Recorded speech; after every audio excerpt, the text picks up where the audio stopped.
I want to start today by giving you a moment to ponder this quote that I put up on the screen.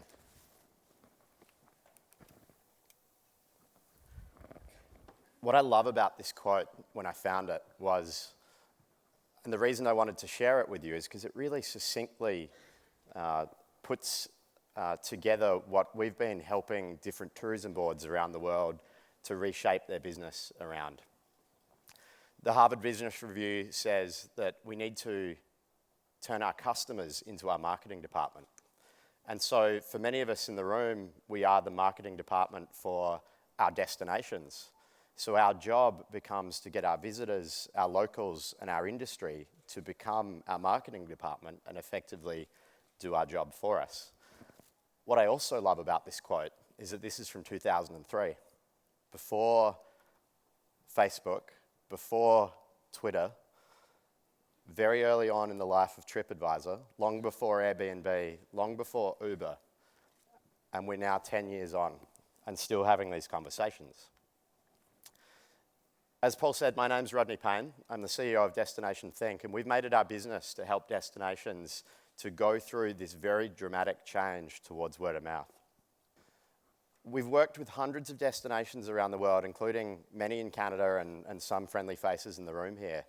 And full disclosure, today I'm going to be talking about some of the work that we've done and some of the other things that people have seen along the journey, and in the hope that I can share what we've learned that may help you in your journey, whether you're an industry operator working more closely with your destination or PMO, or a destination who's leading our industry forward.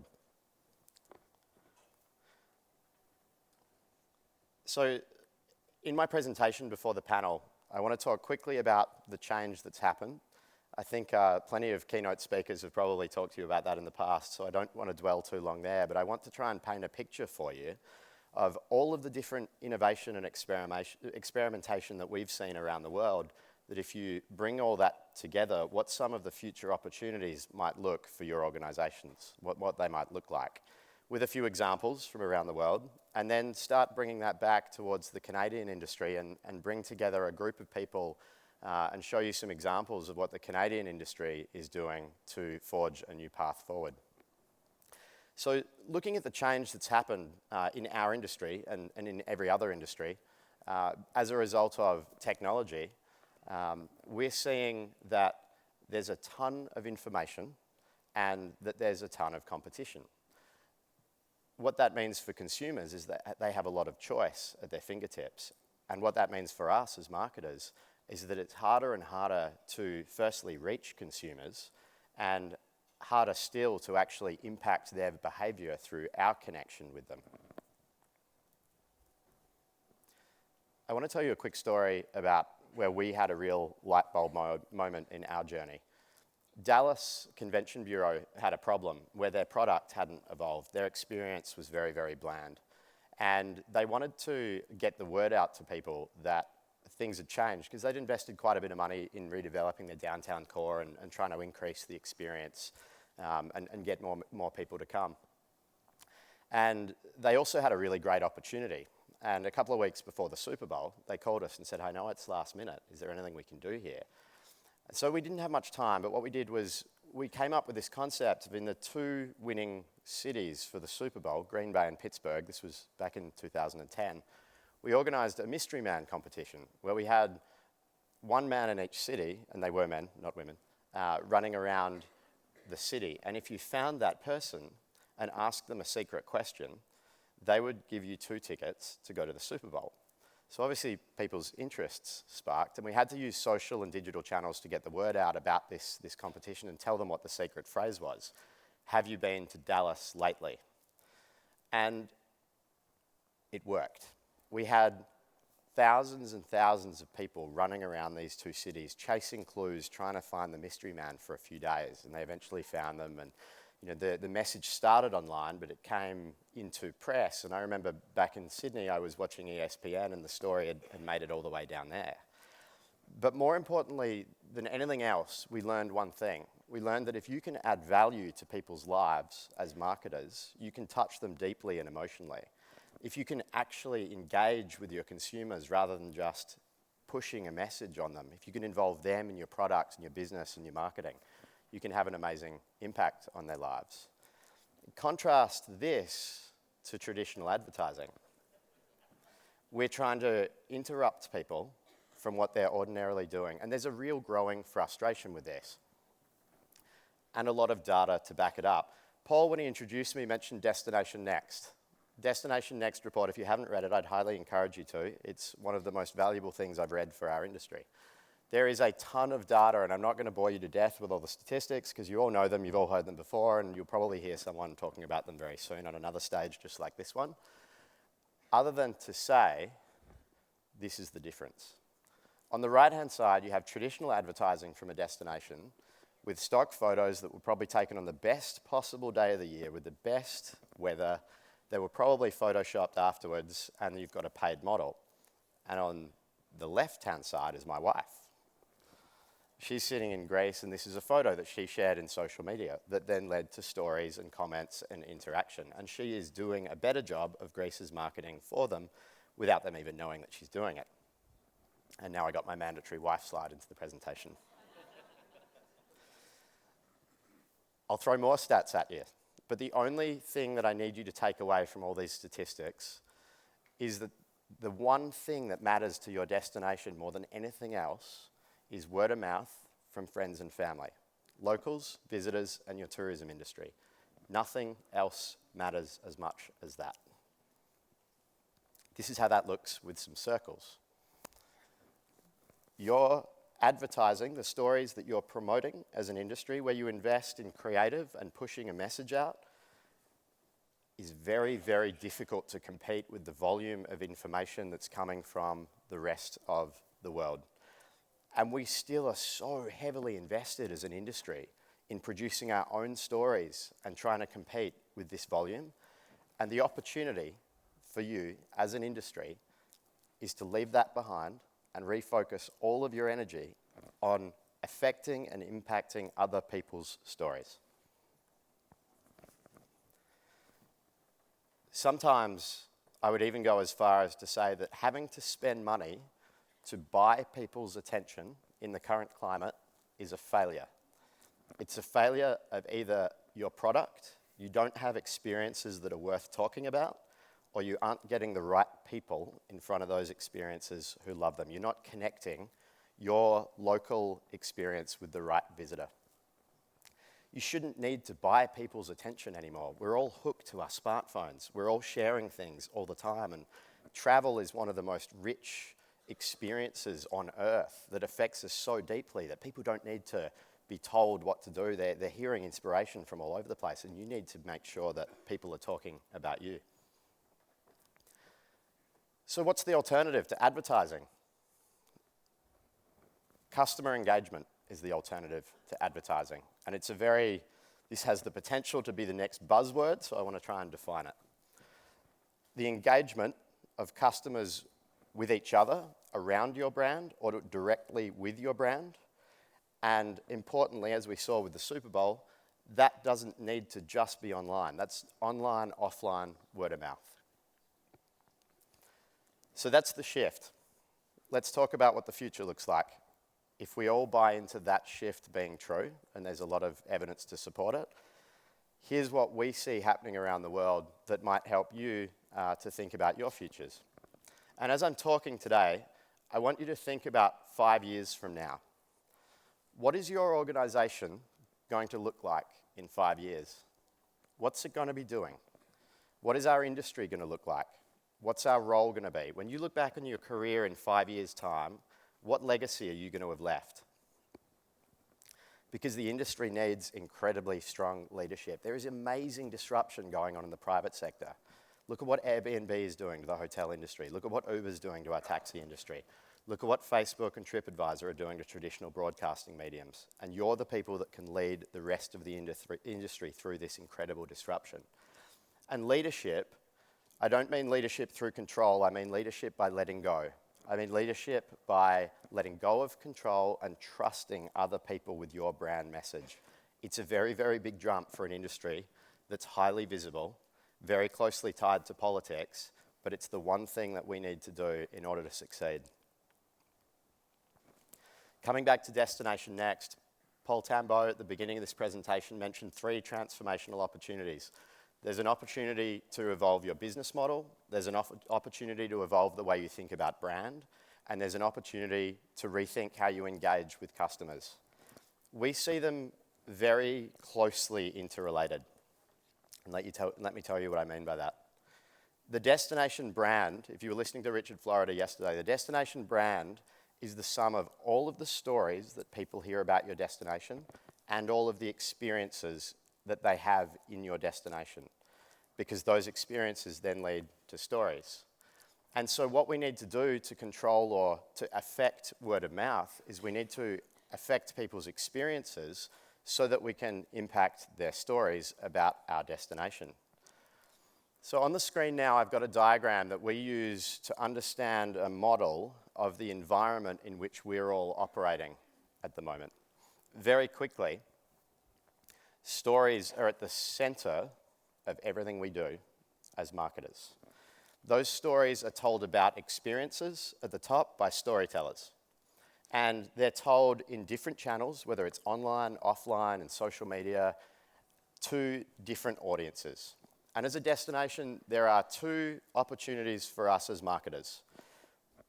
And for any of you who were trained in marketing, you'll know the 4 Ps of marketing.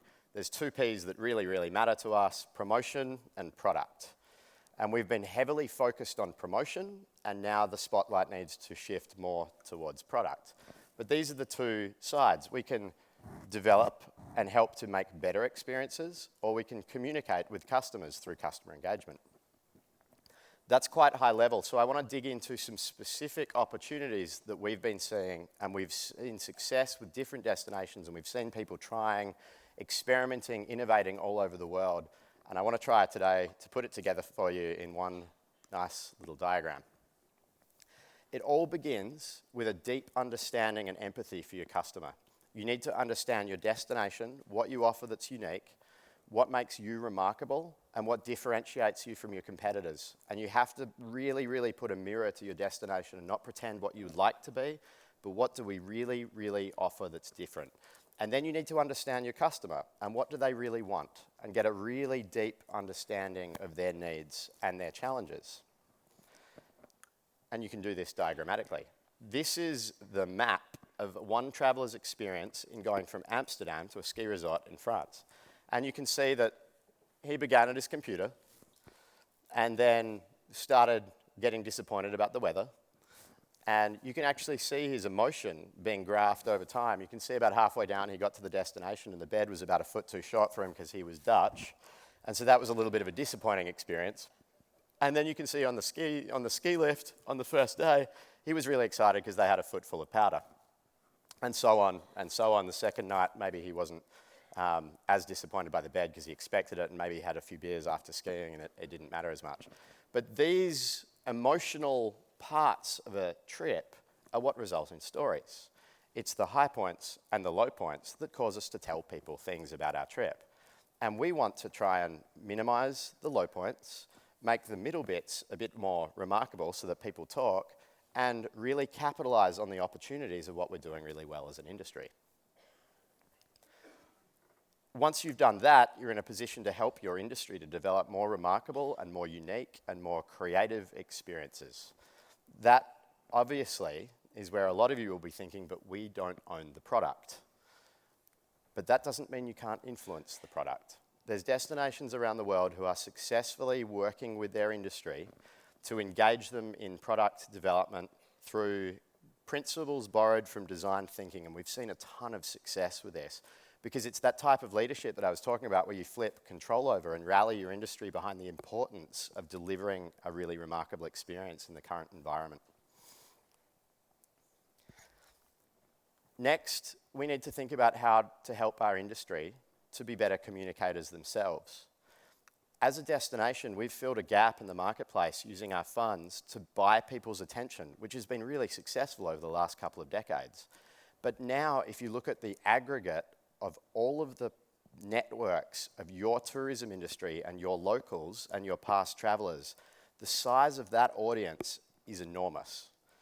That's the big circle that I showed on the side. And if you can start to coordinate that and produce content that everyone can share in their network and start to connect with different travelers, you can have such an enormous impact before we even start talking about what you communicate as a destination. So providing services to people to help them get better and helping our industry to collaborate, helping our industry leaders to collaborate together rather than leading with a stick, lead with a carrot, is something that Visit Sorlander, the southern PMO in Norway, does very, very well.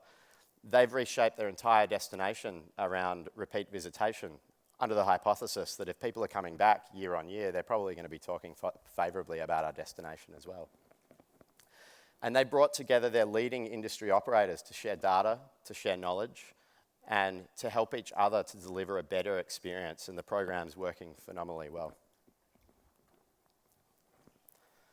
Now we're moving on to the other side of the model. This is where you start to communicate, but instead of a one-way push model where you dream up what you want people to see and think about your destination and then push it out towards them, you start to have one-on-one conversations and you start to slowly move people across the path to purchase. This is the end-to-end visitor experience. Typically, what we try to do is spend a lot of money on awareness, hoping that people are going to trickle through down to purchase and hopefully come to our destination and then become advocates. But now you can actually manage that process through one-to-one conversations. And effectively, you can narrow the funnel to make your investments that much more valuable. Once you're doing a really good job of talking to consumers one-to-one, you can start to engage groups of consumers around your brand, and there's never been a better opportunity to pull together, using social channels, the people who love you and enable them to talk more and talk more often. Here's an example of a consumer talking about the Canadian Rockies and their experience in Banff. When I talk about stories and powerful stories, it doesn't get much better than this. Sharon's come on and engaged with a campaign, and she's telling a story about her late mother and father and how proud they'd be that she keeps going back to Banff over and over again. It's very, very difficult to do that, to have that level of depth of connection with consumers unless it's happening through a conduit. To contrast that deep level of engagement or that deep level of advocacy, Amsterdam has these signs. Has anyone been to Amsterdam? Has anyone taken a photo in front of these signs in Amsterdam? If you go to Google and look, you'll see that you're not alone. They're reaching 1.2 million people a day for the cost of building a $50,000 sign. And so this is a different way of engaging. Is anyone familiar with Richmond's 365 campaign? There's a few of you. Richmond in British Columbia has incredible Chinese cuisine. That is a remarkable experience. They have 400 or more Chinese restaurants. And so they pulled all of these concepts together and built a consumer engagement campaign that was very content-driven around those experiences. And so what they did was they engaged with the foodie community to find the right storyteller for them, the right digital influencer, and they offered them a paid position to come and live in Richmond for a year and eat at a different Chinese restaurant every single day of the year, Richmond 365. And every single day they had to produce content on the restaurant. But the engagement this got in finding the person and then producing the content and really, really focusing on what is rather than what you want it to be is what led to so much success. And you can see how all of these concepts around this circle aren't supposed to be linear. They're supposed to be totally interrelated and ongoing. And lastly, we need to monitor conversation that's happening online and offline and monitor the experience and the sentiment about our experiences so we can improve them and monitor what people are asking and saying about our destination so that we can help our industry to move people slowly through the funnel by having the right conversations at the right time, by putting the right content in front of people at the right time. Visit Flanders in Europe do a brilliant job of this through their international offices. They've set up a program where they're monitoring conversation 24/7, and they can engage with different consumers when it's appropriate to jump in and talk to them and add value and help them and entertain them. So if you put all of that together, you get some new opportunities, some alternatives to traditional advertising. And what I would really strongly to do is start considering to invest in innovation. Take money from where you would default to spending it in buying attention and start to experiment with some of these things yourself. When you're strategic planning for your organization or tourism planning for your destination, consider some of these opportunities as alternatives, as perhaps better investments that might have a bigger impact. And ultimately, what this all comes back to is how we collectively measure success as an industry. Around the world, people are still very, very tied to traditional success metrics. How many web visitors did we get? How many people did we reach? What's our AEV? So I want to try and present some alternatives that align with both sides of that model. On one side of the model, we're trying to affect experiences. So we need to know what people think about experiences, and we want to know what they're saying about us. Is it positive or negative? Net Promoter Score is a concept that came around in the early 2000s, developed open source in the United States. And most Fortune 500 companies have adopted this as a way of projecting their future business success. Net Promoter Score is an easy concept to grasp. You ask people one very simple outtake question. Would you recommend this product or destination to your friends? And they will score you between 0 and 10. And you add up all the people who scored you 9 and 10 because they're your promoters. They're the people who really love you. And you subtract all of the people who score between 6 and 0. And then you're left with a number. And if that number is positive, there's an absolute correlation between that number and your future business growth as a destination. It's also something very, very simple to rally your destination behind.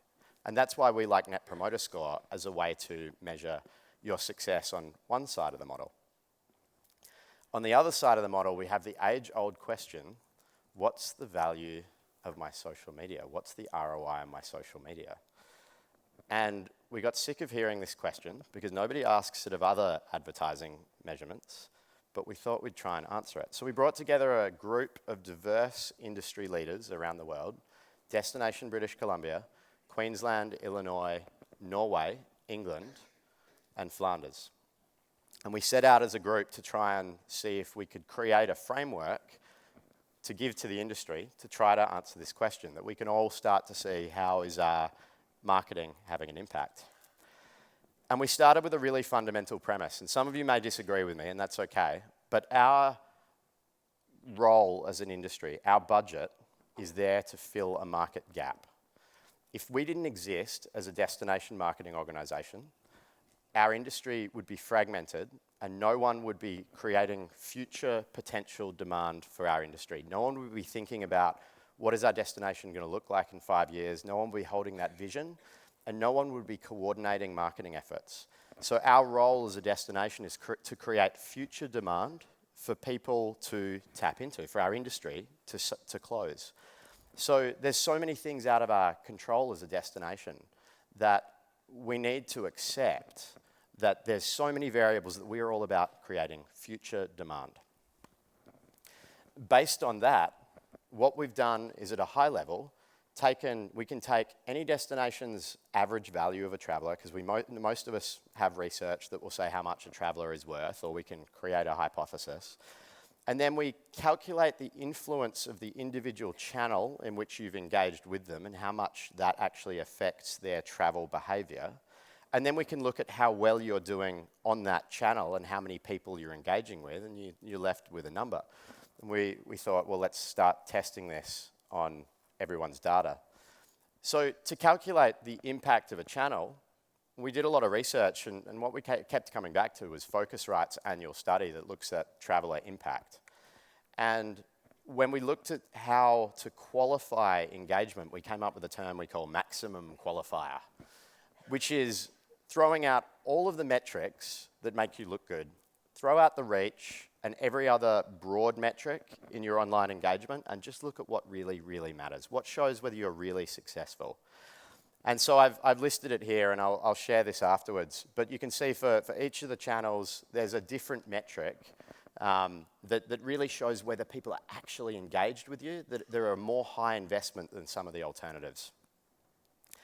And so when you put all that together, you get consumer value by channel impact, by maximum qualifier, and we start to be able to create a number of what our investment in time and money in engaging with consumers, a number that reflects the potential demand that we've created for our economy. I'll show you an example.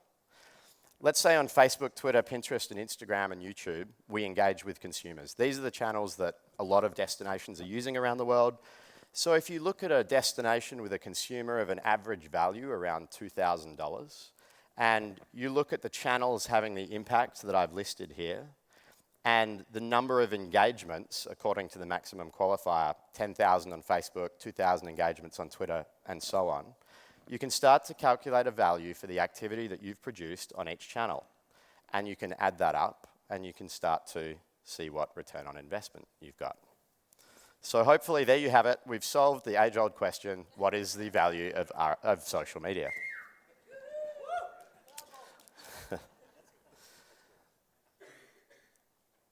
You can obviously poke a lot of holes in that. We want a framework for everyone to contribute to. This is something we're open sourcing and as a group just giving to the industry. We're looking for more people to test it and build off it to make it stronger. We want to create something that's a little more credible than things like AEV.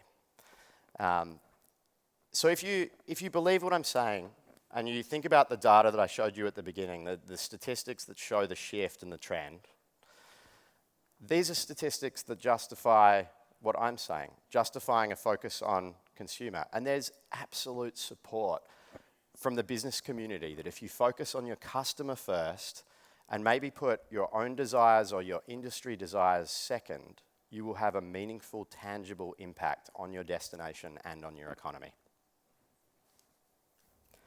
So coming back to that question that I asked earlier, what's your organization going to look like in 5 years? How's it going to be structured? I want to leave you with a few thoughts as we segue into our panel now, and a few questions that maybe you can ask yourself, maybe you can discuss today, maybe you can take back to your organization. Because when you get back, you're going to be facing a full inbox, and you're going to be facing momentum. And there's a very real danger that you'll be sitting in exactly the same place as you are next year, hearing a different speaker with a different coloured jacket on, saying very, very similar things. And it's up to you to change. Change is a journey. When you shift your marketing to focus on word of mouth instead of reach and how you reach people to how you impact and engage with people, you realize that we need to change how we think about marketing, and you realize you need to change your marketing strategy. And then when you start doing that and you do it well, you realize that you're probably siloed as an organization. You're probably distant from members or industry who are actually connecting with consumers. And you realize that there's an incredible opportunity to transform your business around this new world. You need to go through the steps. It's very, very difficult to go from one all the way to the other because you also have to take your stakeholders and your team on that journey too. So let me give you some questions to think about. Firstly, for Canada or for your individual destination, is one brand enough to represent all of the diverse experiences that you currently offer and all of the ones that you want to offer in the future? What can you do to ensure or to increase the likelihood that your industry is going to deliver on the brand promises that you make for those experiences? Because you can have an impact and you can influence that. How are you set up to scale personal interactions? You only need to look as far as KLM to realize that it's possible, or Flanders, or any of the other destinations that are doing it. We're very, very good at advertising. That's our skill set, and we need to get very, very good at personal interactions. KLM triage 40,000 conversations about their brand per week into the relevant part of their organization, and they respond to every single one of them. And on their Twitter account, they'll even tell you how long you've got to wait for a response, and it's usually about 30 minutes. This is the way that business is shifting, and this is the way that we need to go. How do you build your team so they're excited about this new future? Whenever you mention change, things get scary. How do you make it their idea? How do you bring them for the journey and get them excited about where we need to move? And how do you communicate this vision in a way that your stakeholders and that your industry also get excited? Because often that's one of the biggest challenges that we see. And then how do you measure success? I've put two ideas out there for you to think about, and hopefully I've caused you to think. And we can discuss this more on our panel. But how are you going to measure success? You know, can you use things like repeat visitation? What's easy to communicate to your industry? And lastly, what roadblocks do you need to anticipate? Because it is a 5-year journey to change. So as we shift gears into the panel, I want to talk about 3 destinations that we've seen leading the way. And when Rob asked me to pull the panel together, I thought about who could really share their stories in a beneficial way. Tourism Montreal has been innovating and experimenting with different ways of doing destination marketing business for a number of years. RTO4 is seen as a petri dish for innovation in destination marketing. They've largely left their brand behind and really focused on helping the destinations within their region to be better at what they do. And Destination British Columbia has a corporate strategy that focuses on advocacy and word of mouth and the consumer and helping the industry to really pull together remarkable experiences. So that leads us to our panel. And I'd like to invite our panelists up to the stage. Emmanuel, David, Marsha, Paul, if you could all come up and join us, that would be fantastic.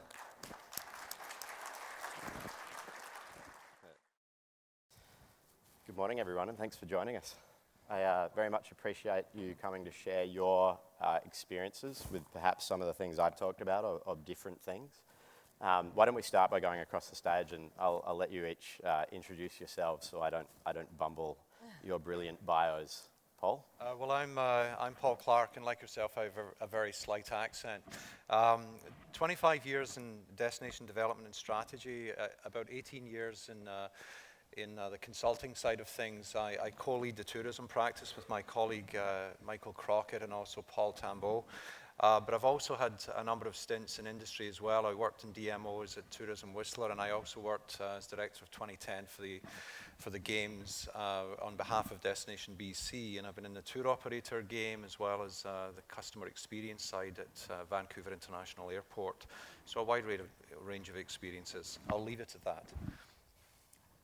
Emmanuel Legault. I'm currently Vice President Marketing at Tourism Montreal. I have been with the organization for 10 years now. And it's funny because I was reflecting on what changes we've made within the organization, what we've achieved. And I was thinking about this eConnect conference that we had in 2009. I don't know if any of you were there. But I'll always remember one of my first time in front of the industry presenting a Tourism Montreal strategy, and everybody on their phone and their computer, and there I am talking, and I'm going, oh my God, I'm just not engaging with this audience. And then I announced that Tourism Montreal is shifting all of its advertising dollars online and not doing any traditional advertising anymore. And that was in 2009, and all of a sudden everybody looks up and goes, oh my God, they're crazy. So here I am, the crazy one that is trying to really work with a great team at Tourism Montreal at rethinking the way we market to our consumers, the way we engage with our consumers, the way we communicate with them, and hoping that I can bring a little bit of that craziness to Destination Canada, where I'm moving on to next week, actually. Thanks, Emmanuel. David? So I'm David Peacock. I come to tourism only in the last 5 years. I had a successful career in international broadcast and electronic media, retired in 2005. I'm very, very lucky. I got to come into Ontario at a time when the government was putting together regional tourism offices, and sort of like going into high school in grade 9, and you get that clean notebook and it's perfect, and you spend all your time writing beautifully in it till about midterm. So we got to start with a blank sheet of paper, and we took a very specific goal, strategy, measurement approach to developing the tools, the tactics, and measuring those tools and tactics as to what could have the most impact on growing the tourism economy in Ontario. And we spent the last 5 years doing that, adjusting models, trying things, A/B testing things, and we're here to share that. We share it with our peers in Ontario. Been a fabulous support system from the ministry and our PMO and our other RTO peers. We've really organized around 5 key principles at the RTO, and I'll give them to you quickly. Hygiene first. There's so much going on in our industry that is broken. A simple example, websites are iteratively built over the last 15 plus years. Hardly ever are they torn down and recreated. There's so many dead ends and cobwebs. So hygiene first is fixing those things in tourism. They're an impediment to growth. The next one is a relentless focus on destinations, not just DMOs. Destinations are the key. Unlocking the alignment you can have with civic governments, with other partners is key.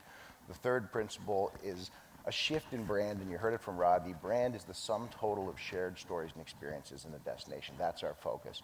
All of that goes together into a process we call enabling engagement, which means taking those tools, tactics, and learnings and putting them out there so that our stakeholders, our DMOs, our operators can take those tools, and quite often it means working one-on-one with them on social media and things like that, and use them to grow their destination brand strength across that aligned and engaged community.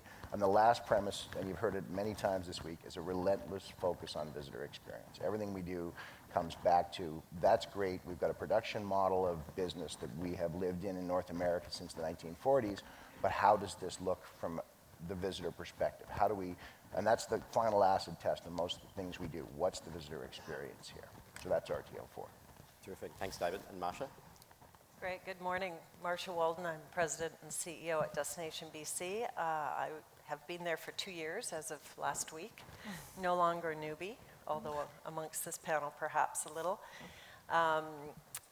I was new to the tourism industry, and Destination BC was a newly created crown when I joined them, having just spent almost 4 years inside a ministry, having previously had a life as a crown in Tourism BC. So my agenda coming in was really to try to understand what the dynamics in the marketplace were, what consumers wanted, what our businesses needed, and to ask my team to try to rise to those challenges.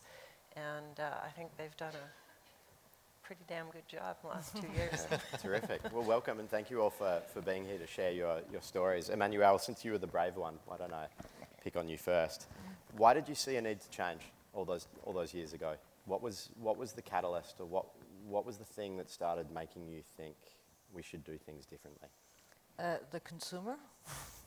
I mean, when we made that shift in 2009, it wasn't just a decision. We woke up and decided to transfer all of our advertising dollars online. It was the consumers were online. The consumers were engaging with our brands online.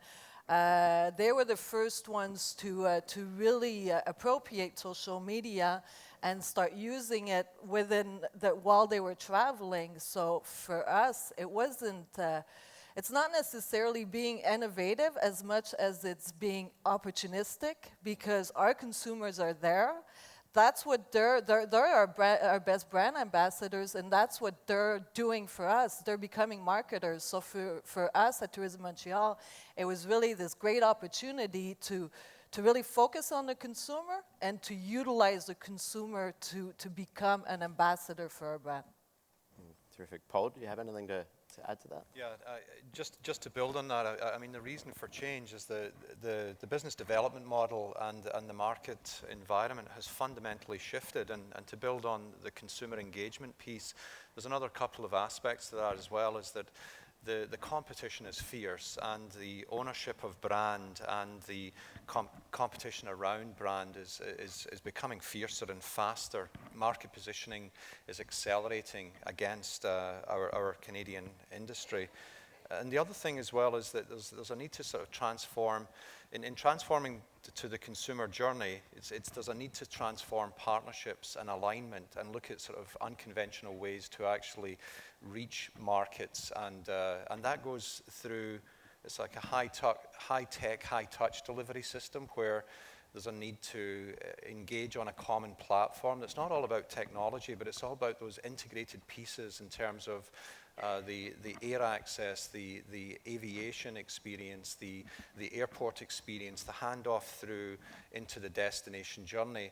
And beforehand, a number of years ago, we were able just to sort of watch that and be a bit more passive about that, but really all those steps in the journey are being commented on and recorded by the consumer at each step of that. So you have to engage on that, and you have to become part of that. So there's just a transformational shift overall. David or Marsha, do you have anything to add? Well, I think just to put another exclamation point on the remarks you've made, and for us, the drivers were the same, came down to consumers, competition, collaboration. The consumer landscape has changed tremendously. We all know it. We have to work in different ways to engage our consumers, and that means really rethinking how we market. Competition, again, the environment that we're competing in is a completely different one. Emerging markets are the new love child, and so we need to think differently about who we're competing with and how we're competing in those spaces. And we really believe that we need to be in the digital space all in, and we're completely changing our organization to be that way. And finally, collaboration. For us, the third leg of our strategy we call building a powerful marketing network, and it's really all about engaging our partners, our residents and our visitors in a completely different way, because collectively we can have way more impact in the world than we can individually, all trying to compete with our own messages and sending, pushing out stuff in the way that we always have. So redefining what that network looks like, and I don't mean a technical network, though there's some components like that, but having shared platforms, shared content, shared brand aspects, all of those things that I think will make us more powerful together. Terrific.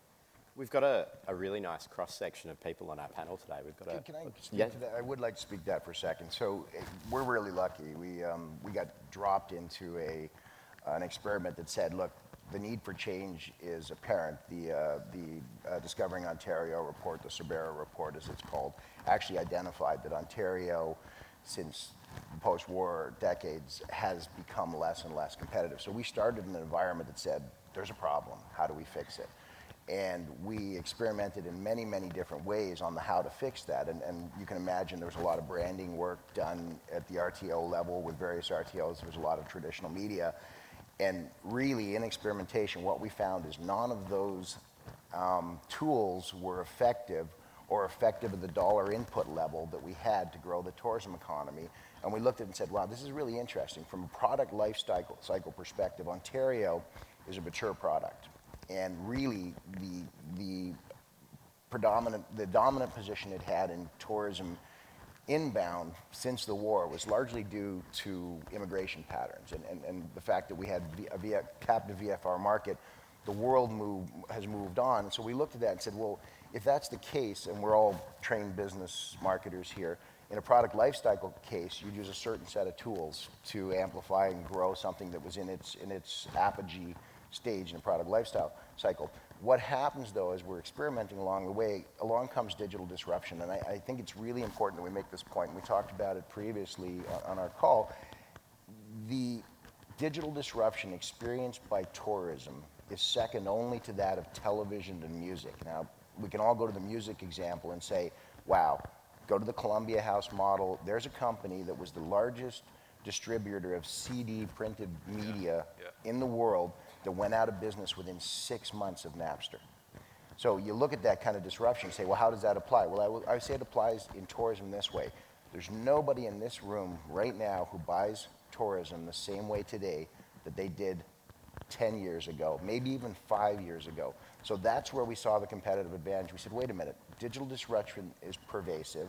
The buyer decision process has completely shifted when it comes to how consumers inform themselves, access, purchase, experience, and share their tourism experiences. Therein lies the opportunity. And that's when we really began to shift literally our marketing budgets, our six-figure marketing budgets, over to the engagement side and saying, you know what, we need to look at disruption. And I like to typify it as disruption is a chasm.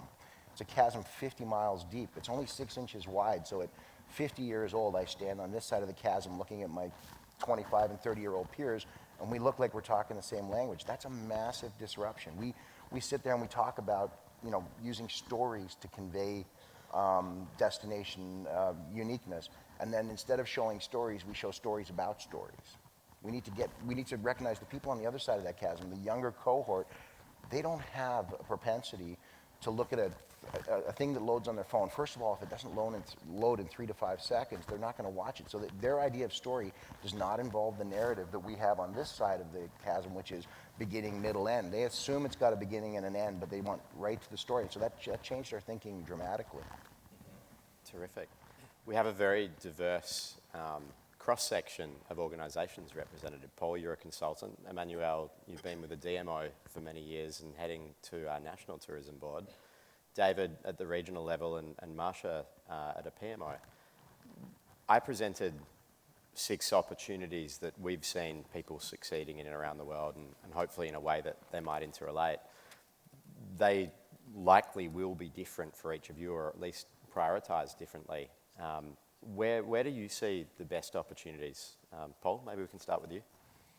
Well, it's really on, I think partnership is really key. I think we all understand the issue that we're dealing with here, but I think there's a broad network and an opportunity to find a common platform, and I don't mean that just from the technology standpoint, as I've mentioned before. There's an opportunity through consumer journeys to really re-engage and rework with your partners. I don't just mean members of your DMOs. It's your whole community. It's your local residents. It's your largest businesses in town as well, and sort of re-engage the way in which your brand is owned and shared by your local community as well as the tourism community.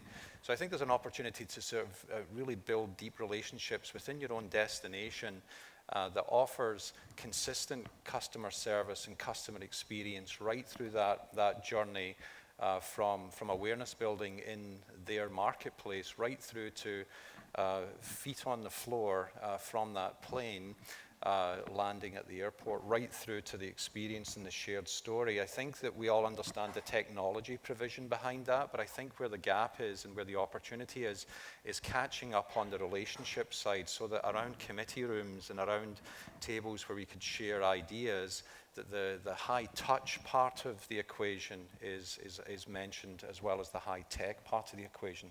So that's what I see, a real kind of interconnection and a way to sort of build deeper partnerships.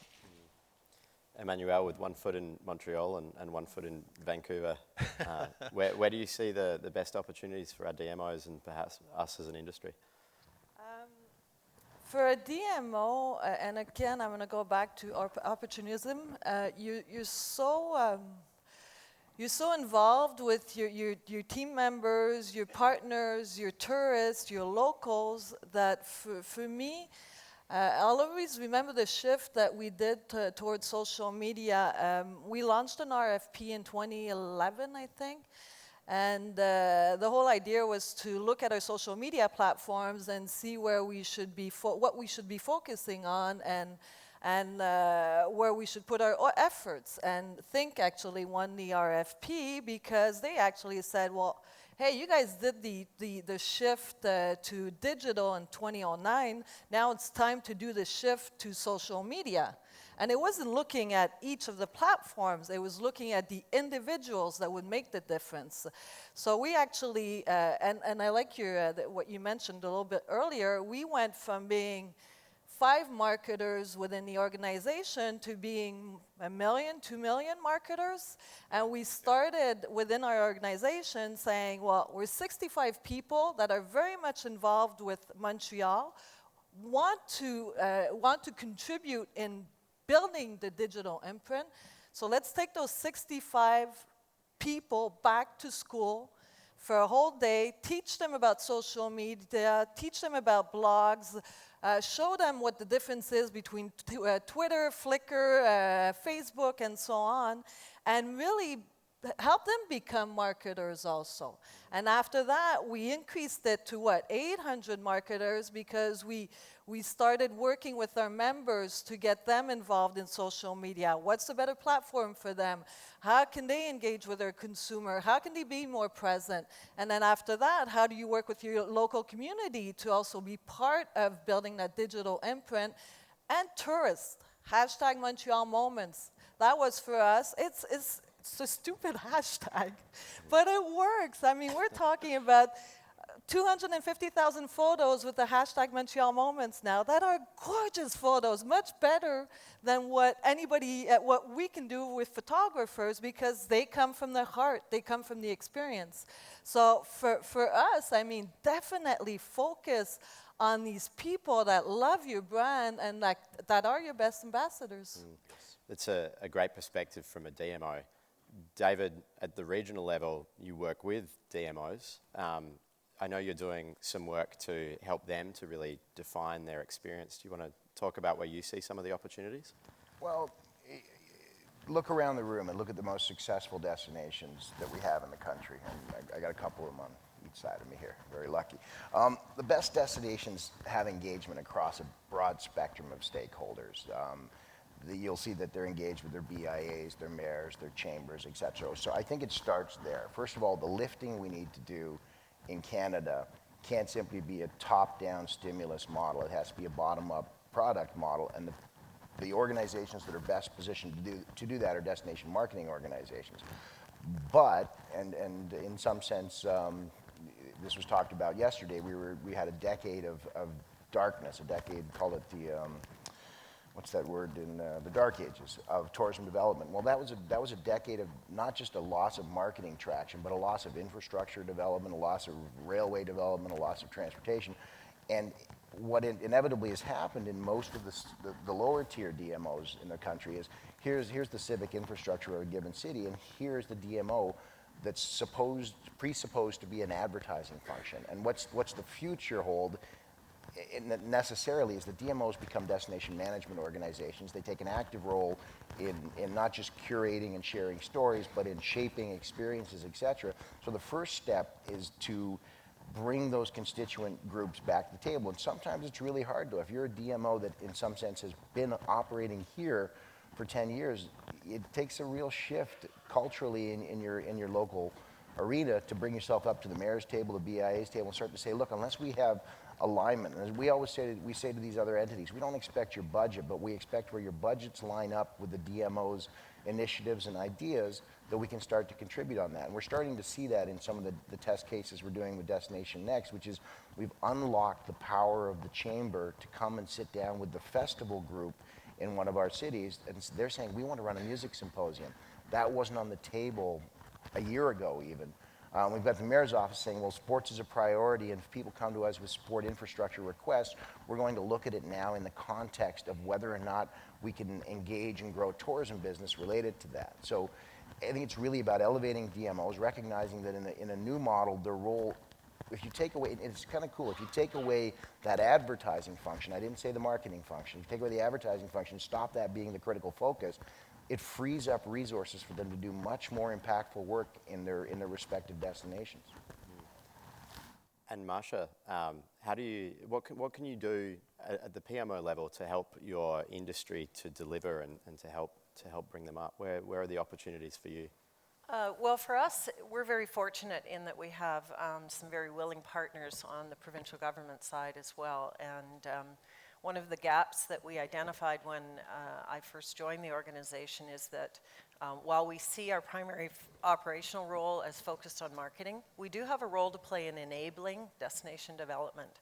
But we're not the primary executor of that. So to enable that, we really need to figure out how best to pull together and be a catalyst for bringing stakeholders together. And one of the biggest stakeholders often is the provincial government themselves, where the mega investments are coming in transportation infrastructure, policy around land use, many things that impact tourism. In fact, we touch 20 different ministries. So we have a bit of a division of labor going on in that we have a framework that we've jointly created with the province, and our ministry counterparts are responsible for bringing spectrum of ministries to the table to have the conversation about the impacts that they're having on tourism. BC Ferries cancels a route. Suddenly we have, businesses stranded. Lots of impacts that are downstream that necessarily weren't considered.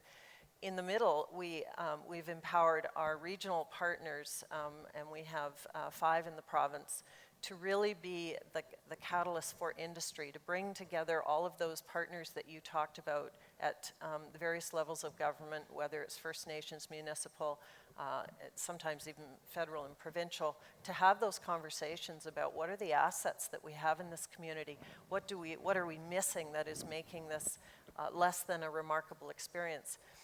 And then finally, right at the ground level, and again, our regions will help us be very involved in this, because they are the feet on the ground that have those relationships. We have a remarkable experiences program, strangely enough. I thought the name was, I liked it. So our remarkable experiences program is bringing together businesses that have a common purpose around how to make what they're offering in their local community the best it can be. So it might be a series of like-minded businesses in a community. It might be a series of businesses along a corridor. So for instance, the Kettle Valley Rail Trail, where we have all different types of businesses that happen to be along a particular cycling route. Or we have sector-based businesses that really want to make northern Vancouver Island famous for wildlife viewing, for instance. And they themselves become a self-sustaining part of the network, where it's almost a community of practice that we're enabling, we're bringing tools to make that part of trying to elevate what we offer in experiences in BC, because at the end of the day, it's the word of mouth, it's the social media sharing, it's content going around the world that will make those experiences famous. And that, at the end of the day, will have way more impact than the $50 million that we have to spend on marketing. Terrific. Well, you're all doing some great work. If anyone in the audience has questions for the panel, we do have a microphone here. Feel free to come and stand by the microphone and ask your questions. Otherwise, I'll continue to probe. You've all been through drastic change for our industry in your own organisations. And Paul, you've supported different organisations, and I know you work with a lot of attractions and airports as well to help them with this kind of change. What advice would you each give to people in the audience who are looking to their future, and what roadblocks might people anticipate? Paul? Well, I think, first of all, recognition of change is one thing.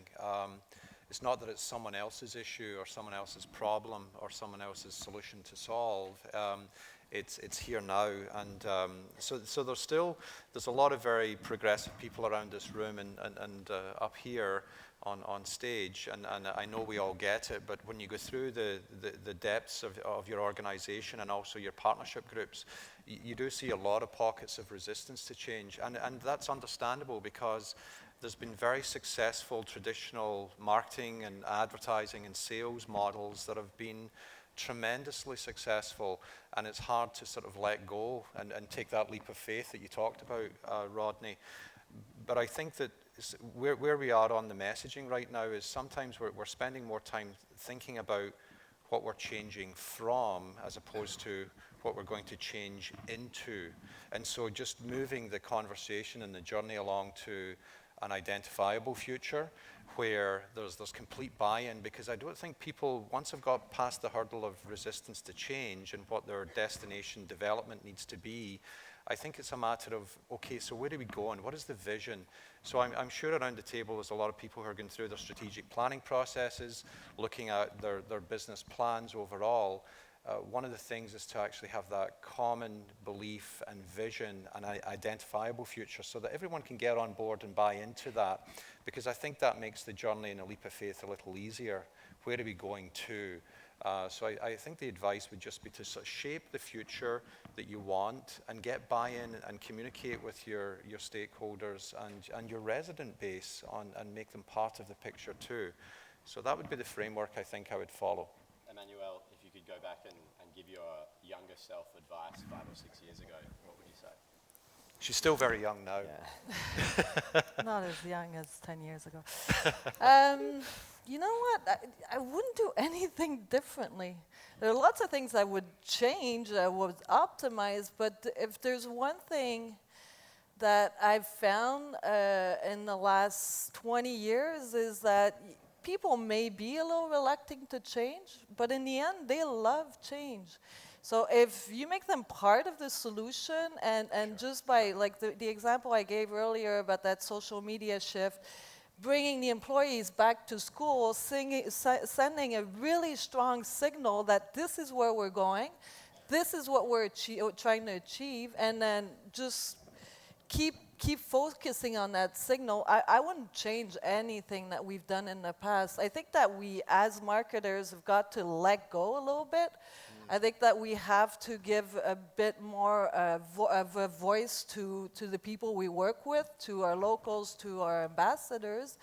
And I think we have to stop trying to control the message all the time and trying to absolutely be right at every step of the way. So those mistakes that we've made at Tourism Montreal have actually helped us get better and to just keep on challenging ourselves. And sincerely, would I do anything differently? No. I would still, we have a really strong team, and I would still keep working with that strong team to build on those successes and build on a little bit of failures that we've had. Yeah, So. terrific.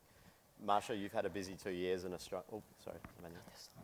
I just want to tell you that there is a We've question got at we've one got an point. audience question. Didn't know we had a microphone there. Yes. Hi, Ann Worth with Meetings and Conventions, Prince Edward Island. Wondering how you've approached change and disruption with your boards. We talked a little bit about leadership within and getting that team, back to school and so on. What experiences have you had with getting your board engaged to embrace change in disruptive strategies? Terrific question. Who wants to start? Could I? Yeah. So, again, we had the blank sheet of paper, so it was kind of great. And somebody was talking yesterday and said, who was it?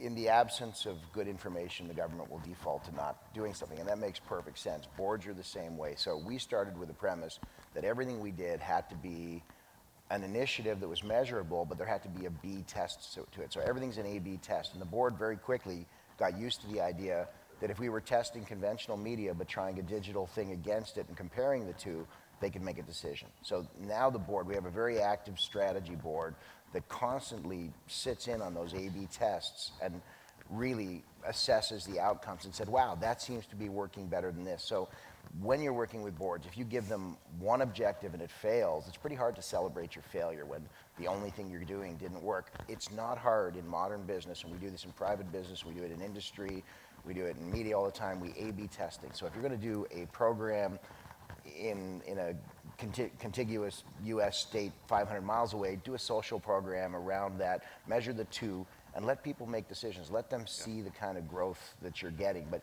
we so often go to the board with one directive and one strategy, and Lord knows if it doesn't work, it's pretty hard to celebrate that failure. A/B testing was a real asset to us in working with our board. Marsha? I have some slightly different thoughts on that. At the end of the day, no matter whether you're dealing with business partners, employees, or board members, you're dealing with human beings. And they come at change from different angles, perhaps, but there's three things you have to do. One is put the consumer first. So, as you've done, really talk compellingly about why this is necessary, and build that case for change. So the case for change is not only about why you can't stand still and you must move, but it's also about painting that compelling vision of the future. Where are we going that's a better place than it is today? And the third thing is consider the human emotions in all of it. If I did make some big mistakes in my first year,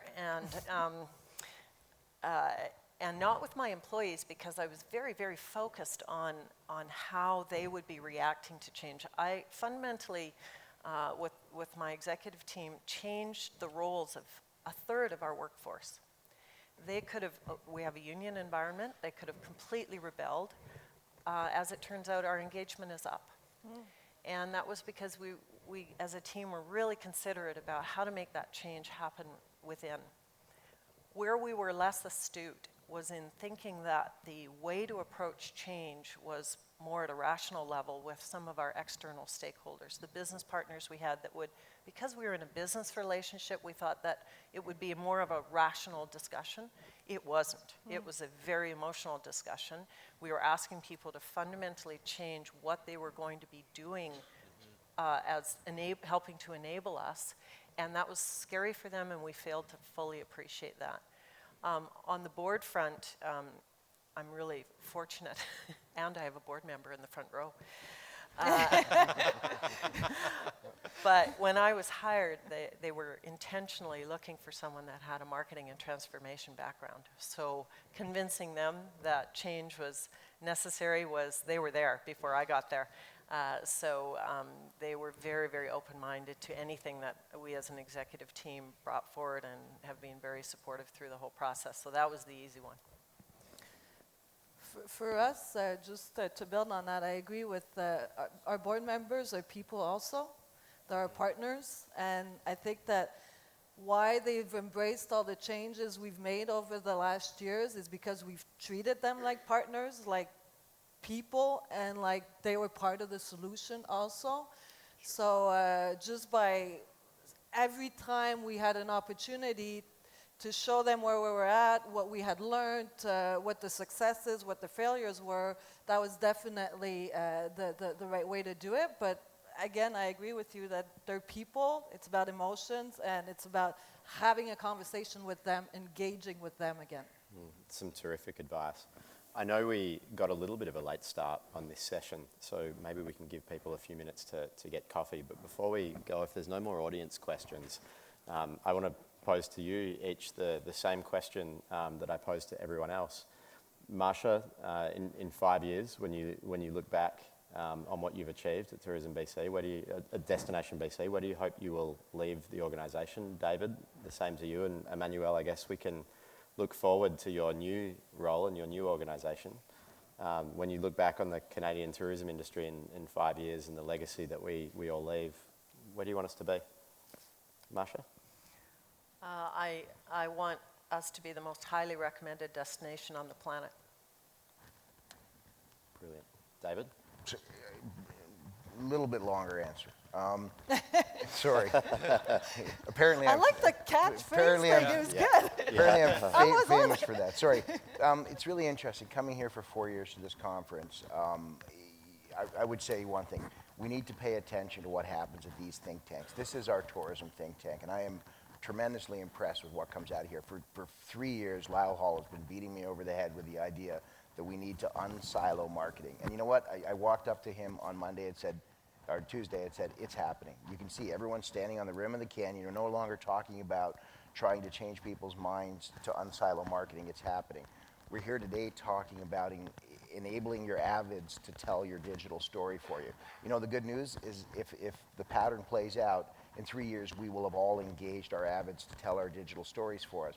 I think the big question and the think tank question for this entire room, and listen to your own wisdom, is what's next then? What's the 5-year issue? And I'm gonna tell you my opinion, and I heard it yesterday. It's going to be product. When Suzanne talked about an American experience and a Canadian experience that were completely on parity, what was going to differentiate them was the Canadian was going to have to be a better experience. That 10 years of dark ages that John talked about was 10 years of non-development. We are going to find ourselves behind the 8 ball on the product side of the equation in 5 years. And I want to be able to look at that 5 years and say, we got it, we learned our patterns, and we got on with product development. We have some brilliant product here. I mean, you know, the polar bear experience is a great example of exemplary experience. We do not have a depth of it. Cities. The rest of the world in those 10 years has gone on and done some amazing product development at some amazing price points, immersive engagement. We need to look to the future, solve our digital problems, I agree, but be looking at product development. And I want to be able to say we did. Emmanuel? From destination marketing to destination management. Ogilvy and Matter did it. They said at one point we had got to move away from the 4 Ps to the 4 Es. So from product to experience, from place to every place, from price to exchange, and from promotion to evangelism. And I absolutely agree with this. I think that we have to stop thinking of marketing as a science, but as an organic way to talk to our customers, to our tourists. Paul, do you have anything to add before we wrap?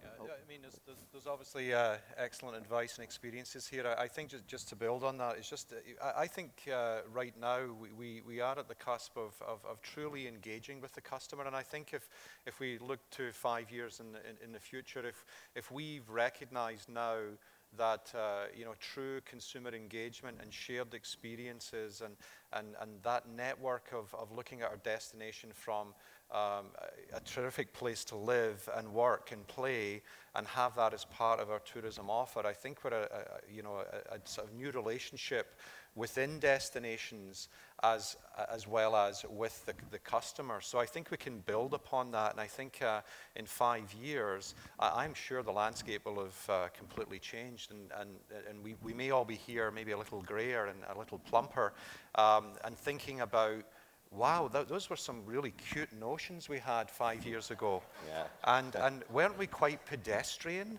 Yeah. So, the pace of change, and I know that that's been a bit of a theme as well, and you touched on it in your presentation. I think that we will actually shake our heads that if we feel that we're in this kind of high pace, high environment now, with new techniques and new models, wait what's coming in 5 years. But don't be scared about it.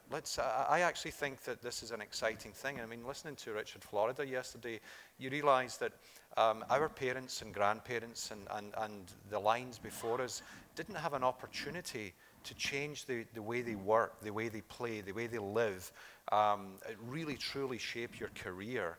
And I actually think that should be embraced. I think we can all, in our lifetime, not only thinking back as well, think about our kids and our grandkids. If we can help sort of shape this framework on the way that we actually work and play and share experiences worldwide, I think we're sort of setting ourselves a neat model to reflect back in 5 years. Terrific. We do have an audience question. Hi, it's John Sweatin at Museum of Nature here in Ottawa. The conversation about product kind of got me going because when you empower your customers, you may hear things you don't want to hear, and there's a lot of risk in that. We had an exhibition last summer, which was a great exhibition, but suddenly we got all these big negatives on TripAdvisor, and it was a big deal. And what do you do? And we were very fortunate because I was able to push the product guys to be very agile and change. But you must have a ton of stories about agility with product and the necessity to have agility behind empowered marketing like that. Does anyone want to take that? Sure.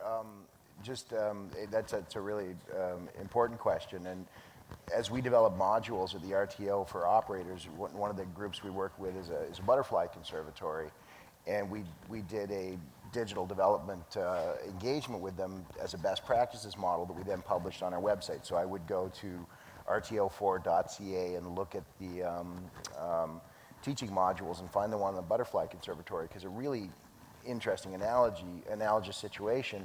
They had a complaint about their product. They have a fairly high value ticket, a $13 ticket, $11 ticket, and people were coming in and saying, wow, this takes 4 minutes, 5 minutes, I don't get it. And they were scared to death to embrace it on TripAdvisor. So we sat down and looked at the situation with them and said, well, what can you do? And they said, well, there's so much to do in here. And they started listing off all the things. You said, well, how can you use TripAdvisor to communicate that? And they took their core problem and they turned it into a photo contest. Every week they handed out a prize for the best photo. And next thing you know, people were engaged with their smartphones, with their iPads. And it wasn't just solving the 9-minute problem. All of a sudden their social engagement went way up. So one of the things, I'm sure Rodney and Think would tell you is you've got to engage on TripAdvisor. You've especially got to engage the negatives. Those are the detractors. But out of that comes the solutions for expanding that product. And they've never been happier than the fact that they paid attention to something that they used to sweep under the rug.